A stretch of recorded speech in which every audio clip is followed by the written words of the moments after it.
You've just tapped into the brain of successful online bookseller Adam Bertram. Whether you're selling books on Amazon, eBay, Alibris, or Abe Books, Adam shares his out-of-the-box thinking and completely transparent advice to help you achieve your sales goals in record time.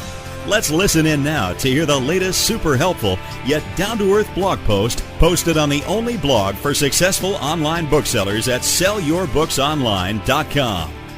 The Walmart problem. One source, one death. Some years ago, I visited a friend of my dad's at his office. It was sterile. There were no pictures, very few papers on the desk, little in the way of files or anything else that looked like normal business activity. It looked like one of those rent-a-suites that has no life in it. Since he was a longtime family friend, I was like, "Hey, Arby, what's with the office? Walmart's over 80% of our business now. When they pull the plug, we're wrapping it up." Now, this was a company that had been in business for about 50 years. To give you an idea of the longevity of the company and Arby's position, it was my father who actually got him the job in 1962. Dad was actually working for the boss, Irv, at the time, but had decided to join the Army. Since he didn't want to leave the guy flat, he decided to provide Arby in his stead. The story goes that Dad told Irv like the day before he was leaving. So it's a funny anecdote, and Arby worked there in some capacity for close to 40 years. He eventually came to run the place, and I believe had an ownership stake. He was now sitting around just waiting for one customer to pull the plug. You may have heard of the ways Walmart puts suppliers out of business. First, they become their majority customer, forcing them into a vassal state. Then, they either ask for unmeetable prices or tell them they can't pay on time or cancel an order. And this company is done. Arby's company went out of business in that manner, but they had a long and lucrative ride. In the book business, I consider a Walmart problem to be when you have one supplier that is responsible for 80% of your inventory. If that supplier closes down or raises the prices or refuses to sell to you, you're done. If you don't have enough runway to last long enough before you can line up another supplier, let me repeat, you're done. It's basically a vigilance issue. If you have a Walmart problem, you have to take the extra time necessary to find new suppliers, new sources of inventory, and keep them alive, even as you're enjoying the fruits of your major supplier.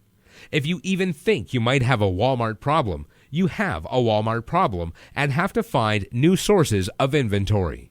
Besides being just good business sense, protecting your flank, there are at least two other benefits I can think of to constantly look for new suppliers. First, anything you can do to get out of your comfort zone, meet new people, and come to understand the used goods ecosystem, the better. Meeting new people and going to new situations is often uncomfortable, but people are the bridge to learning new things, and the more you know, the more money you can make. Second, when someone or some business is responsible for 80% of your business, they instinctively know they have you by the balls. They don't need to have them in a jar behind their desk. By creating multiple sources of inventory, you are sending an equally concrete message. I appreciate your business, but you don't own me. This post by Frank backs up one of the biggest pieces of advice that I preach about. If you want to make $100 a month, then head over to the thrift store once a week and make a few bucks on each book you buy.